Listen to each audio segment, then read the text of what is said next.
जय हिंद। आप देख रहे हैं जीके संसार और आज हम सब बहुत ही इंपॉर्टेंट टॉपिक कवर कर रहे हैं जो कि है बजट। बजट का जो इतिहास रहा है, जो सफर रहा है, उसे हम यहाँ पर चर्चा करने वाले हैं। आपको इससे भारतीय बजट को जानने में काफी आसानी होगी और आप जान पाएंगे कि बजट की जो प्रक्रिया है, कैसे शुरुआत हुई और सबसे पहले बजट शब्द का प्रयोग जो है कहाँ किया गया। इन सभी चीजों को हम इस वीडियो में कवर करेंगे, तो आप इस वीडियो को एंड देखिएगा और जब आपको वीडियो पसंद आए तो लाइक और अपने दोस्तों के साथ शेयर जरूर कीजिएगा। तो चलिए सबसे पहले हम जानते हैं कि बजट शब्द जो है इसका सबसे पहले प्रयोग यूज जो हुआ वो किसके द्वारा किया गया। तो ये फ्रांस में किया गया और 1803 में किया गया। ठीक है, बजट शब्द जो है फ्रांस में 1803 में प्रयोग किया गया था। और भारत में बजट की जो प्रक्रिया है आजादी से पहले से ही चलन में है, यानी कि हमारा जो देश आजाद हुआ उससे पहले ही बजट की प्रक्रिया जो है हमारे देश में चल रही थी। भारतीय प्रशासन को ईस्ट इंडिया कंपनी से ब्रिटिश राजशाही को सौंपने के 2 वर्ष बाद पहला जो बजट है वो 7 अप्रैल 1860 को प्रस्तुत किया गया था और जेम्स विल्सन बजट पेश करने वाले पहले वित्त सदस्य थे। यहां से 2 चीजों को याद रखना है आपको कि हमारे देश में आजादी से पहले जो पहला बजट है 7 अप्रैल 1860 को प्रस्तुत किया गया था और जेम्स विल्सन बजट पेश करने वाले पहले वित्त सदस्य थे। स्वतंत्र भारत का पहला जो केंद्रीय बजट है वो 26 नवंबर 1947 को, ठीक है, 26 नवंबर 1947 को तत्कालीन वित्त मंत्री आर.के. शनमुगम चेट्टी के द्वारा प्रस्तुत किया गया था। कब? 26 नवंबर 1947 को। और ये जो बजट है 5 अगस्त 1947 से 31 मार्च 1948 तक के लिए किया गया था, जो कि 7.5 माह की अवधि के लिए था। ठीक है, पहला बजट जो है हमारा स्वतंत्र भारत का वो 26 नवंबर 1947 को जो पेश किया गया तत्कालीन वित्त मंत्री आर.के. शनमुगम चेट्टी के द्वारा, ये 7.5 महीने के लिए बजट पेश किया गया था, 5 अगस्त 1947 से लेकर 31 मार्च 1948 तक। गणतंत्र भारत का पहला केंद्रीय बजट जो है 1950 में पेश किया गया और इसको पेश किया था जॉन मथाई। गणतंत्र भारत का पहला केंद्रीय बजट 1950 में जॉन मथाई के द्वारा पेश किया गया था। सी.डी. देशमुख जो है उन्होंने 1955-56 का बजट पेश करते हुए पहली बार बजट की प्रतियों को हिंदी भाषा में छपवाया था। कहने का मतलब है कि सी.डी. देशमुख ने 1955-56 में जो बजट पेश किया उसकी जो प्रति थी वो हिंदी में थी। उसके पहले बजट के सभी दस्तावेज जो होते थे वह अंग्रेजी भाषा में छपते थे। देश के 4 प्रधानमंत्री ऐसे भी रहे जिन्होंने वित्त मंत्री पद पर भी काम किया है। अगर उसमें हम उनका नाम देखें तो मोरारजी देसाई, चौधरी चरण सिंह, वीपी सिंह और मनमोहन सिंह, ये सभी वैसे पूर्व प्रधानमंत्री हैं जो कि वित्त मंत्री पद पर भी काम किया है। जवाहरलाल नेहरू, इंदिरा गांधी और राजीव गांधी एकमात्र ऐसे प्रधानमंत्री हैं जिन्होंने बजट को पेश किया था। याद रखिएगा, अगर आपसे पूछ लिया जाए कि वैसे कौन से प्रधानमंत्री हैं जिन्होंने बजट पेश किया है तो जवाहरलाल नेहरू, इंदिरा गांधी और राजीव गांधी। अंग्रेजों ने भारत का बजट पेश करने का जो समय है वो शाम का 5 बजे निर्धारित किया था, रखा था, लेकिन 1999 में एनडीए की जो सरकार थी उसमें वित्त मंत्री थे जसवंत सिन्हा, इन्होंने बजट पेश करने का जो समय है वह दिन के 11 बजे कर दिया। ठीक है, उससे पहले क्या था, 1999 से पहले शाम के 5 बजे बजट पेश किया जाता था और जो कि अंग्रेजों के द्वारा रखा गया था। भारत में पहली बार रेल बजट का जो प्रसारण है टेलीविजन पे 24 मार्च 1994 में और 24 मार्च 1994 में आम बजट प्रसारित किया गया था। ठीक है, आपको मैं बता दूं कि भारत में पहली बार रेल बजट का जो प्रसारण है टेलीविजन पे कब किया गया था, 24 मार्च 1994 को। अब यहाँ पे देखिए तो बजट को संसद के सम्मुख प्रस्तुत करने से पहले बजट प्रस्ताव की जो जानकारी है वह केवल वित्त मंत्री को होती है। ध्यान देंगे आप कि बजट को संसद के सम्मुख प्रस्तुत करने से पहले बजट प्रस्ताव की जो जानकारी होती है वह केवल फिनांस मिनिस्टर को होता है, वित्त मंत्री को होता है और संसद में प्रस्तुत करने के बाद यह सामान्य चर्चा का विषय बनता है। भारत में वित्तीय वर्ष की अवधि जिसके लिए बजट बनाया जाता है वह 1 अप्रैल से 31 मार्च तक ही होती है ना। हमारा जो फाइनेंशियल ईयर होता है वो क्या होता है, 1 अप्रैल से 31 मार्च, और इस समय अवधि को वर्ष 1967 में अपनाया गया। अगर आपसे पूछ लिया जाए कि हमारे देश में जो फाइनेंशियल ईयर है, जो वित्तीय वर्ष है 1 अप्रैल से 31 मार्च तक, वो समय अवधि को कब अपनाया गया, तो 1967 में अपनाया गया। और इससे पहले, ठीक है, 1967 से पहले हमारे देश में यह अवधि जो होती थी 1 मई से 30 अप्रैल तक मानी जाती थी। उसे क्या किया गया, 1 अप्रैल से 31 मार्च किया गया 1967 में।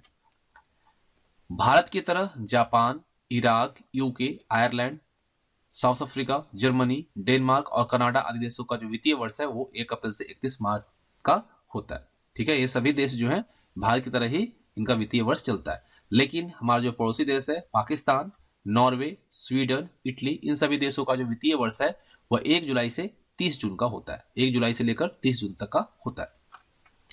वहीं म्यांमार, संयुक्त राज्य अमेरिका, श्रीलंका, इन सभी देशों का जो वित्तीय वर्ष है वह 1 अक्टूबर से 30 सितंबर का होता है। ठीक है, अमेरिका का जो वित्तीय वर्ष होता है वह 1 अक्टूबर से शुरू होता है और 30 सितंबर तक चलता है। फ्रांस, बेल्जियम, नीदरलैंड, रूस, अर्जेंटीना, ब्राजील, चीन, इन सभी का जो वित्तीय वर्ष है वह 1 जनवरी से लेकर 31 दिसंबर का होता है। ठीक है, रूस का, चीन का, फ्रांस का, इन सभी का जो वित्तीय वर्ष है 1 जनवरी से शुरू होकर 31 दिसंबर लास्ट होता है।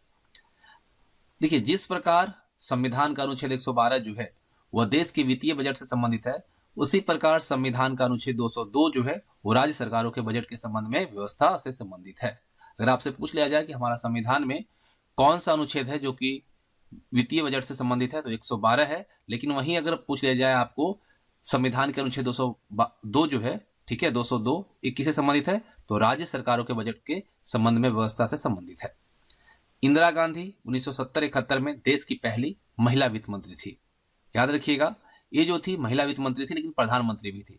लेकिन अगर आपसे पूछा जाए कि भारत की पहली महिला पूर्णकालिक वित्त मंत्री कौन है, तो है निर्मला सीतारमन, जो कि वर्तमान में भी अभी हैं। ठीक है, निर्मला सीतारमन भारत की पहली पूर्णकालिक महिला वित्त मंत्री हैं। 2005-6 में बजट में पहली बार मनरेगा, NRHM एवं जेंडर बजटिंग की घोषणा की गई थी। और R वेंकटरमन एवं प्रणब मुखर्जी ऐसे वित्त मंत्री रहे हैं जो बाद में राष्ट्रपति बने हैं। संसद में बजट प्रस्तुत करने के बाद 75 दिनों की अवधि के अंदर इसे संसद द्वारा पारित होना अनिवार्य है। जो भी बजट प्रस्तुत किया गया उसे 75 दिन के अंदर इसे क्या करना है, संसद द्वारा पारित होना अनिवार्य है, तभी ये बजट लागू होगा, इंप्लीमेंट होगा। भारत में सर्वाधिक 10 बार मोरारजी देसाई ने बजट प्रस्तुत किया है। अगर आपसे पूछा जाए कि सबसे ज्यादा हमारे देश में बजट किसके द्वारा पेश किया गया है, तो मोरारजी देसाई के द्वारा किया गया है। कितनी बार? 10 बार। और दूसरे नंबर पे आते हैं पी चिदम्बरम, और इन्होंने 9 बार बजट प्रस्तुत किया है। संविधान के अनुच्छेद 112 के अधीन प्रत्येक वित्तीय वर्ष के संबंध में जो 1 अप्रैल से 31 मार्च तक का होता है, भारत सरकार की अनुमानित प्राप्तियां और व्यय का विवरण संसद के समक्ष प्रस्तुत किया जाता है। ठीक है, 1 अप्रैल से लेकर 31 मार्च तक जितनी भी भारत सरकार की अनुमानित प्राप्तियां हैं, जो मिला है, जो खर्च हुआ है, उन सभी का जो ब्यौरा है वो संसद के समक्ष प्रस्तुत किया जाता है।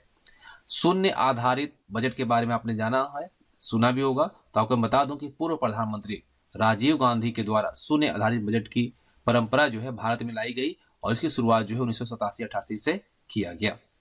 शून्य आधारित बजट की जो अवधारणा है यह पीटर ए पायर ने दिया था। अगर आपसे पूछ लिया जाए कि भारत में कब आया शून्य आधारित बजट, तो ये पूर्व प्रधानमंत्री राजीव गांधी के काल में आया है, 1987 से 88 के बीच। और शून्य आधारित बजट की जो अवधारणा है ये पीटर ए पायर ने दिया था। चुनावी वर्ष में जो बजट होता है वो 2 बार पेश किया जा सकता है। एक अंतरिम बजट जो कि कुछ महीनों के लिए अनुदान प्राप्त करता है, और बाद में इसे पूर्ण बजट पेश करना होता है। तो 2 तरह के बजट पेश किए जा सकते हैं चुनावी वर्ष में। 1921 में गठित विलियम अपवर्थ कमेटी की सिफारिश के आधार पर 1925 में पहली बार रेल बजट को आम बजट से पृथक किया गया, यानी अलग किया गया।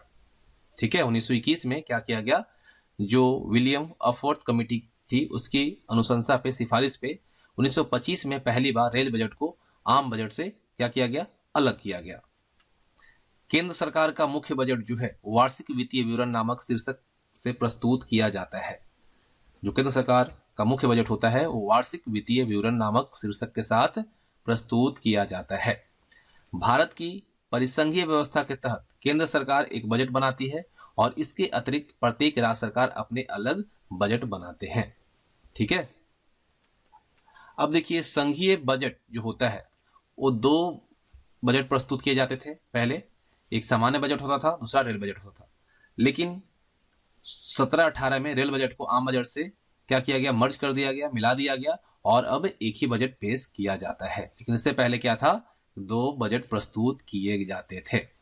भारत में बजट निर्माण का जो रिस्पॉन्सिबिलिटी दिया गया है, जो उत्तरदायित्व है, वो वित्त मंत्रालय को सौंपा गया है। घाटे की वित्त व्यवस्था वह वित्त व्यवस्था होती है, देखिए घाटे की वित्त व्यवस्था से आप क्या समझते हैं, तो वैसी वित्त व्यवस्था जिसमें सरकारी व्यय यानी कि सरकार के जो व्यय है, खर्च जो है आय से अधिक होते हैं, और शेष घाटे को सामान्यतः जो होता है वो अतिरिक्त मुद्रा छापकर पूरा किया जाता है। यहाँ ध्यान देंगे आप कि घाटे की वित्त व्यवस्था जो है वह वित्त व्यवस्था होती है जिसमें सरकारी व्यय आय से अधिक होती है, लेकिन जो शेष घाटा होता है उसे सामान्यतः अतिरिक्त करेंसी छापकर पूरा किया जाता है। वित्त वर्ष 21-22 के लिए केंद्रीय बजट पहली बार कागज रहित रूप में दिया गया था। पूछा जा सकता है कि इंडिया में पहली बार पेपरलेस बजट कब प्रस्तुत किया गया, तो 21-22 के लिए। देश आजाद होने के बाद अब तक कुल 74 वार्षिक बजट पेश किए जा चुके हैं। इसके साथ साथ 14 अंतरिम बजट, 4 विशेष बजट जिसे हम लघु बजट भी कह सकते हैं, पेश किया जा चुका है। अब तक का सबसे लंबा बजट भाषण का जो रिकॉर्ड है वो निर्मला सीतारमन ने हासिल किया है, दिया है। और अगर हम बजट का वो देखें ड्यूरेशन, तो 2 घंटे 40 मिनट बोलकर इन्होंने रिकॉर्ड बनाया था 2020 में। देखिए, बजट से जुड़े जो जरूरी दस्तावेज है और उससे जुड़ी जो आंकड़े हैं वह एक नीले रंग की सीक्रेट सीट होती है, इसे ब्लू सीट कहा जाता है, और इसे बजट प्रक्रिया का बैकबोन कहा जाता है, और इसको काफी सीक्रेट रखा जाता है, गुप्त रखा जाता है। अब देखिए, सरकारी बजट जो होती है वो 3 प्रकार की होती है: संतुलित बजट, अधिशेष बजट और घाटा बजट। इसके बाद एक इंपॉर्टेंट क्वेश्चन जो कि क्वेश्चन ऑलरेडी पूछा जा चुका है कि भारत का वह कौन सा राज्य है जो सबसे पहली बार पेपरलेस बजट पेश किया है, यानी कि भारत का पहला राज्य जिसने बजट पेपरलेस पेश किया है वह है उत्तर प्रदेश। ठीक है, उत्तर प्रदेश पेपरलेस बजट पेश करने वाला भारत का पहला राज्य है। तो बजट से रिलेटेड यहाँ पे आपको जो वीडियो दी गई, जो इंफॉर्मेशन दी गई, आपको कैसा लगा कमेंट बॉक्स में जरूर साझा कीजिएगा, और अगर आपको पसंद आया तो लाइक और दोस्तों के साथ शेयर कीजिएगा। Thanks for watching. जय हिंद।